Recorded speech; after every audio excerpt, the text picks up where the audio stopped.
দীর্ঘ অপেক্ষার পর আবারও রাত্রি যাপনের সুযোগ মিলছে সেন্ট মার্টিনে। তবে অনুমতি ছাড়া আগের মতো ঢালাওভাবে যেতে পারবেন না যে কেউ। টিকিট ক্রয়, টিকিটে ট্রাভেল পাস এবং কিউআর কোড সংযুক্ত থাকলে তবেই মিলবে প্রবাল এই দ্বীপে ভ্রমণের সুযোগ। টিকিট সংগ্রহ আর কাগজপত্রের আনুষঙ্গিক কাজগুলোকে যাদের কাছে কষ্টকর মনে হয়, স্বীকৃত এজেন্সিগুলোতে যোগাযোগ করে সহজ করতে পারেন যাত্রা।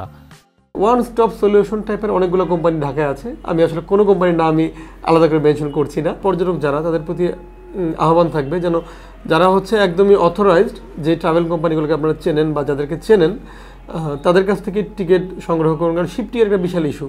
যারা চান শিক্ষার্থী বাজেটে ভ্রমণ করতে, চাহিদা জানালে এজেন্সিগুলো যুক্ত করে দেবেন অন্যান্য সিঙ্গেল যাত্রীদের সঙ্গে। তবে শিক্ষার্থীরা যদি ছুটির দিনগুলোর পরিবর্তে বেছে নেন অন্য কোনো দিন, সেক্ষেত্রে খরচ কমবে কিছুটা।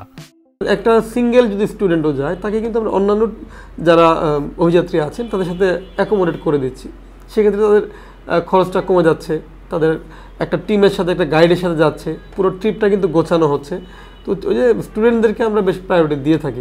সেন্ট মার্টিনেও রয়েছে উন্নত মানের রিসোর্ট। যারা পরিবার নিয়ে কাটাতে চান আনন্দঘন মুহূর্ত, মিলবে সেই সুযোগও। তবে অনলাইনে যত্রতত্র বুকিং দিয়ে ক্ষতিগ্রস্ত না হওয়ার পরামর্শ ট্যুর এক্সপার্টদের।